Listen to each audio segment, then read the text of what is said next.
बच्चों last time पर हम लोग पढ़ रहे थे कार्बन फैमिली। कार्बन फैमिली में कौन कौन से एलिमेंट आते हैं? Carbon, silicon, germanium, tin, lead. तो कार्बन फैमिली के अंतर्गत ये 5 एलिमेंट्स आते हैं, 5 तत्व: carbon, silicon, germanium, tin, lead. Carbon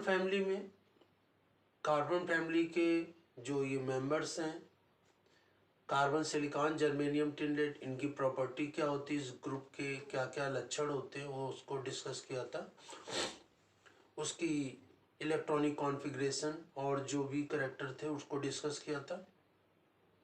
इसके पश्चात कार्बन के जो करैक्टर्स होते हैं वो अपने ग्रुप के दूसरे एलिमेंट से डिफरेंट होते हैं। तो कार्बन की जो प्रॉपर्टीज होती है वो अपने ग्रुप के दूसरे एलिमेंट से डिफरेंट क्यों होती है, इसको भी डिस्कस किया था।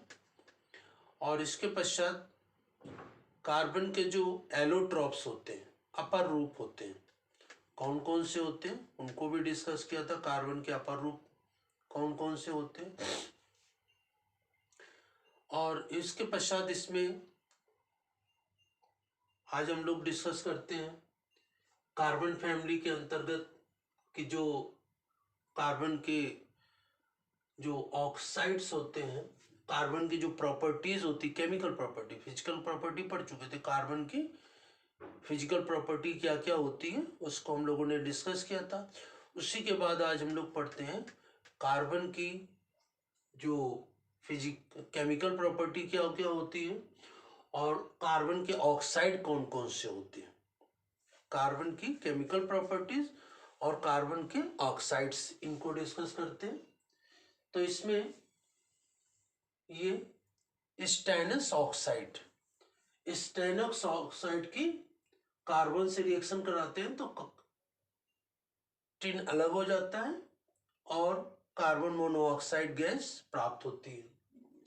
इसी के पश्चात लेड ऑक्साइड की कार्बन से रिएक्शन कराते हैं तो लेड अलग हो जाता है, कार्बन मोनोऑक्साइड गैस प्राप्त होती है। जिंक ऑक्साइड की रिएक्शन कार्बन से कराते हैं तो जिंक अलग प्राप्त हो जाता है, कार्बन मोनोऑक्साइड गैस प्राप्त होती है। इसी प्रकार से आयरन ऑक्साइड की रिएक्शन कार्बन से कराते हैं तो आयरन प्राप्त हो जाता है और कार्बन मोनोऑक्साइड गैस प्राप्त होती है। इसी प्रकार से हमने देखा कि जितने भी यहाँ पर टिन, लेड, जिंक, आयरन, सभी के ऑक्साइडों की रिएक्शन हम लोग कार्बन से कराते हैं तो सभी ये metal elements, tin, lead, zinc और आयरन, ये सभी के ऑक्साइड कार्बन से रिएक्शन कराने पर ये एलिमेंट्स ऑक्सीजन से अलग हट जाते हैं और क्या प्राप्त होता है, कार्बन मोनोऑक्साइड। सभी में कार्बन मोनोऑक्साइड प्राप्त हो रहा है और सभी इनके जो ऑक्साइड है एलिमेंट्स के, ऑक्साइड की रिएक्शन कार्बन से कराने पर कार्बन मोनोऑक्साइड प्राप्त हो जाता है और एलिमेंट्स अलग हो जाते हैं। इसके पश्चात जो कार्बाइड होते हैं, कार्बन ये जैसे कि एल्युमिनियम कार्बाइड, कैल्शियम कार्बाइड, इनकी क्रिया रिएक्शन जल से कराते हैं। जैसे कि aluminium carbide Al4C3, aluminium carbide की रिएक्शन वाटर से कराते हैं तो मेथेन गैस प्राप्त होती है। ये भी एक मोस्ट इंपॉर्टेंट रिएक्शन है। और जैसे कि ऑर्गेनिक केमिस्ट्री में मेथेन जैसे सबसे पहले प्राइमरी एलिमेंट कहा जाता है, तो मेथेन कैसे प्राप्त होती है, तो लेबोरेटरी प्रोसेस तो अलग है, सामान्य प्रोसेस में कि एल्युमिनियम कार्बाइड की वाटर से रिएक्शन कराने पर मेथेन गैस प्राप्त हो जाती है। इसी के पश्चात कैल्शियम कार्बाइड की वाटर से रिएक्शन कराते हैं तो कैल्शियम कार्बाइड की वाटर से रिएक्शन कराने पर कैल्शियम हाइड्रोक्साइड प्राप्त होती है और साथ में एसिटिलीन गैस प्राप्त हो जाती है।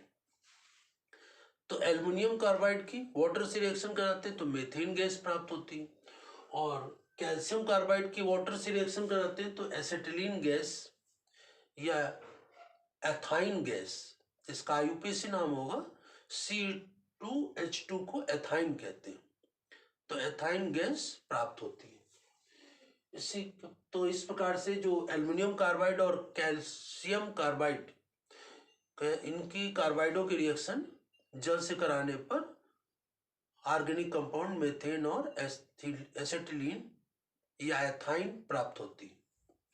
इसी प्रकार सिलिका SiO2 की रिएक्शन कार्बन से कराते हैं तो इसमें कार्बन मोनोऑक्साइड गैस प्राप्त होती है और सिलिकॉन कार्बाइड ये अलग हो जाते हैं। इसी प्रकार बोरॉन ट्राईऑक्साइड B2O3 क्या है? बोरॉन ट्राईऑक्साइड, इसकी रिएक्शन कार्बन से कराते हैं, गर्म करते हैं तो इसमें ये बोरॉन कार्बाइड प्राप्त होता है, कार्बन मोनोऑक्साइड गैस अलग हो जाती है। और ये दोनों कार्बन से रिएक्शन जो कराते हैं सिलिका की और बोरॉन ट्राईऑक्साइड की, बहुत अधिक गर्म करते हैं और विद्युत भट्टी में, इलेक्ट्रिक फर्नेस, विद्युत भट्टी में ये रिएक्शन कराते हैं तो ये सिलिका और बोरॉन के ये कार्बाइड अलग हो जाते हैं और कार्बन मोनोऑक्साइड प्राप्त होती है। तो ये कार्बन की केमिकल प्रॉपर्टीज क्या क्या होती हैं वो हम लोगों ने डिस्कस की। अब इसके पश्चात देखते हैं कार्बन के जो ऑक्साइड्स होते हैं वो कौन कौन से होते हैं। तो कार्बन के ऑक्साइड 3 होते हैं।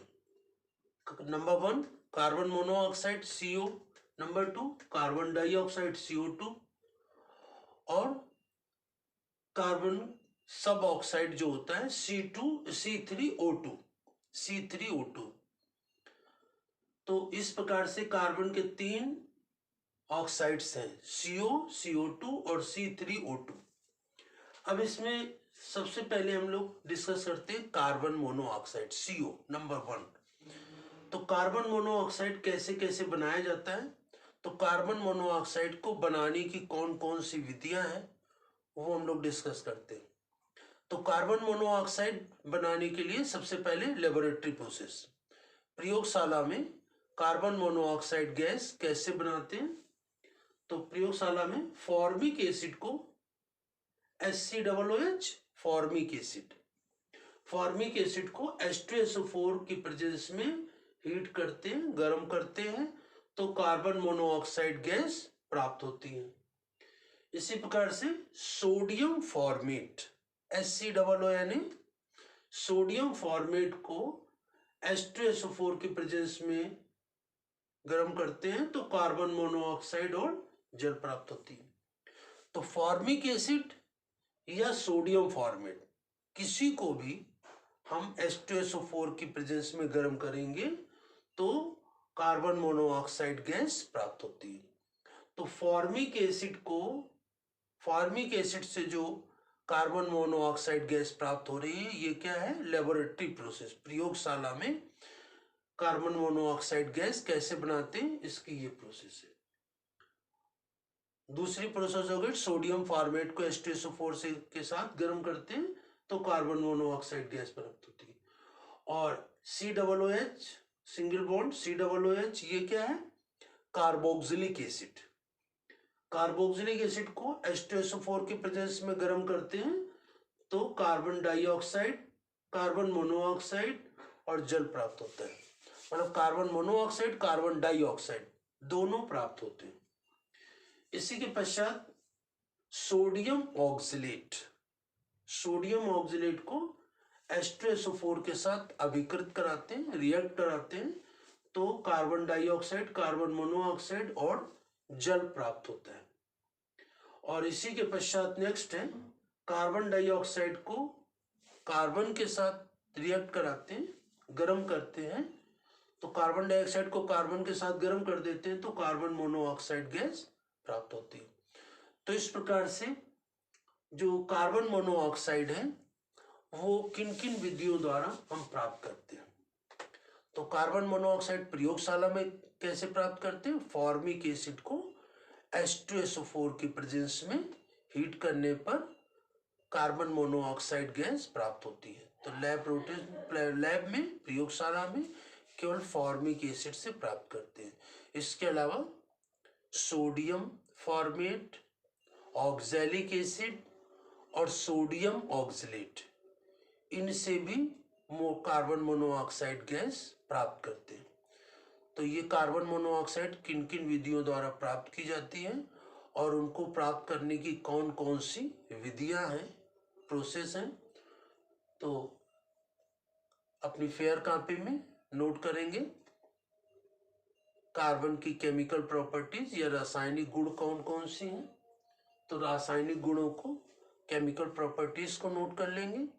और उसके पश्चात कार्बन के ऑक्साइड कौन कौन से हैं उनको नोट करेंगे। कार्बन के केवल 3 ऑक्साइड हम लोगों ने डिस्कस कर रहे हैं यहाँ पर। नंबर 1 CO, नंबर 2 CO2 और नंबर 3 है C3O2। तो इस प्रकार से 3 ऑक्साइड, और इन तीनों ऑक्साइडों में आज हम लोगों ने केवल डिस्कस किया है कि कार्बन मोनोऑक्साइड को किन किन विधियों द्वारा कैसे प्राप्त करते हैं। तो कार्बन मोनोऑक्साइड कैसे प्राप्त की जाती है उसको डिस्कस किया, और इसके पश्चात कार्बन मोनोऑक्साइड प्राप्त करने की विधियों के बाद कार्बन मोनोऑक्साइड की और प्रॉपर्टीज क्या क्या होती हैं उसको नेक्स्ट टर्न पर हम लोग डिस्कस करेंगे। धन्यवाद।